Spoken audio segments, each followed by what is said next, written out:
الرحمن الرحيم والحمد لله رب العالمين اللهم صل وسلم وبارك على نبينا وحبيبنا محمد وعلى آله وصحبه أجمعين وبعد. يروي الإمام أحمد في مسنده بسند حسن عن أنس رضي الله عنه قال, hadith in a collection of Imam Ahmad narrated to us by Sayyidina Anas ibn Malik, with a reasonable chain narration. It's becoming like extremely more and more difficult to actually talk about anything else than some of the pictures that are emerging from Rafah on a daily basis. I'm finding it very challenging to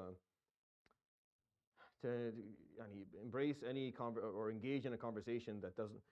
It's very hard to stay distracted from what's actually occurring there. I don't know how to understand what's occurring in the world today, because the humanitarian crisis, if it wasn't clear maybe in November, I mean, now as we're talking mid-February, there's 4 months of bombardment of a space that's smaller than London.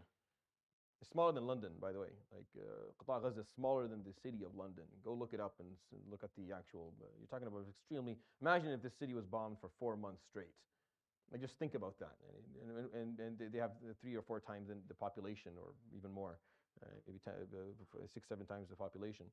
So it's very hard actually to chat about things. And I feel like we owe it to ourselves to always have topics that we're talking about, just so people can feel that they're not caught in this whirlpool of negative and difficult images and difficult thoughts. So I run different series and we try to keep people a little bit distracted. But at the same time, we shouldn't be distracted to the point where we go numb, or we stop looking at the issue altogether, or we feel like somehow with the 4 or 5 the protests that we did, that we've done our part. I don't think that's a reasonable approach to a conflict that is over 70 years old or 75 years old at this point.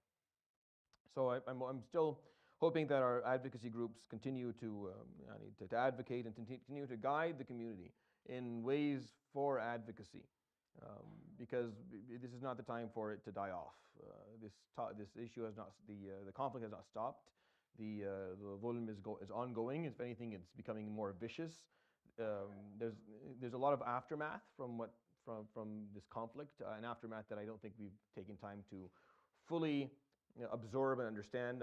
Part of that is that a part of the aftermath that we're looking at now is that we've normalized the bombing of hospitals and schools and places where only civilians exist, where international law absolutely forbids that type of behavior. And it's been normalized now, because once you do something, once you cross a line and there are no consequences, that line, you've moved the line.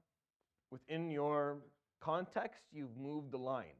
So they've moved the line. Now the line is no longer, hospitals and schools and places where it's only civilians. They're not off the table for them. They can go ahead and do whatever. And this is a problem. This is a problem, because there has to be something that everyone respects. And right now there's nothing. We're seeing pictures of children that have been that are hanging from fences, blown in half.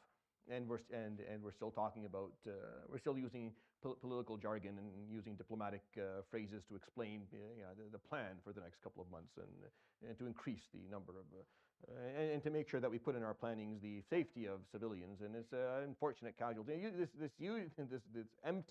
This empty political language that means nothing, that goes nowhere, that is just something to say when you get asked a question, so you're not sitting there like an imbecile. So you just say things that have no meaning to them, that have no teeth and have no, and that's what basically is happening right now. And somehow it's been accepted worldwide, and it's been normalized. And now we just sit down and watch it, and you're not, like, I remember the first time they bombed a hospital, there was a lot of anger, and we thought that's not going to slide. Well, it slid. And they bombed every other hospital after that. And now there's almost nothing left. And now they're actually going into hospitals and shooting people inside of hospitals. And it's become the norm. Same thing goes for schools and areas where there should be no conflict. And that's just very upsetting that that's where we are right now. So in case we've come to a point where we want to move on, because February is coming to an end and Ramadan is coming in, and we want the next summer afterwards, I don't think we can afford to think in that mentality. I think we have no choice but to continue. Even if you're not Muslim, well, if you just have some humanity in you, then you have to, and some decency, then you have to continue to see this as an ongoing crisis that requires your your support, your advocacy, and your voice in order for it to end, or for us to at least find some closure with it. Wallahu ta'ala alam. Regardless of all that, what Sayyidina Anas says in this hadith, that I'm still on the topic of marriage, and I'll talk about that for a week or two. Next, not this Friday, but the Friday after, we will start our pre-Ramadan sessions. So from February 23rd, which is not this Friday, but the Friday after, everything will be kind of focused on Ramadan preparation and whatnot. So until then, we'll still run a few things here and there. But once, not this Friday, but the Friday after begins, everything inshallah will be focused on bidnillahi ta'ala on Ramadan. And what he said, radiallahu anhu, قال كان رسول الله صلى الله عليه وسلم يأمر بالباءة وينهى عن التبتل نهيا شديدا وكان يقول تزوجوا الولود الودود فإني مكاثر الأنبياء يوم القيامة. And there are other narrations that you've heard before, but this is the one that I've chosen, and this is the wording for it. And what he said, radiallahu anhu, is that the Prophet عليه الصلاة والسلام would command بالباء. Al-ba'a is capacity, and that's why I'm narrating this hadith. Not for the other piece, I'm narrating this hadith for this piece specifically, this wording. He would command for you to go and gain the capacity. Al-ba'a is the capacity to get married. That's what it actually means. So he would command people to go and gain the capacity to get married. He wouldn't command people just to get married, because sometimes you're not ready to get married, or you don't have the capacity, so marriage is actually going to cause more trouble than you're already in right now. But he would command you to go and gain the capacity for marriage. Go and give me the capacity, whether that capacity is financial, social, spiritual, psychological, or physical, whatever it is, go gain the capacity so you can do it. وَيَنْهَى عَنِ التَّبَتُّلِ, and he would command people to not engage in the concept of full abstinence or full celibacy, or tabattul, where you're going to decide, because it's unnatural. It's unnatural for a human being to live their lives and not look and seek intimacy.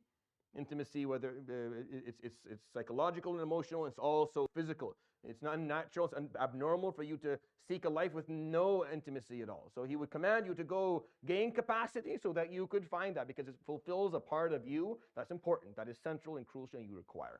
And he would say, alayhi salatu wasalam, marry al-walud al-wadud, the one that will show you love and the one that will give you a family, because I'm hoping to show off the numbers of my ummah to the anbiya on the Day of Judgment. The Prophet ﷺ wants to display his ummah on the Day of Judgment, so marry someone who will show you love and will bring you children. That was his advice to us, alayhi salatu wasalam. In general, it's a beautiful piece of advice. I hope you find that beneficial. يروي الإمام أحمد في مسنده بسند حسن عن أنس رضي الله عنه قال كان رسول الله صلى الله عليه وسلم يأمر بالباءة وينهى عن التبتل نهيا شديدا وكان يقول تزوجوا الولود الودود فإني مكاثر الأنبياء يوم القيامة. صدق رسول الله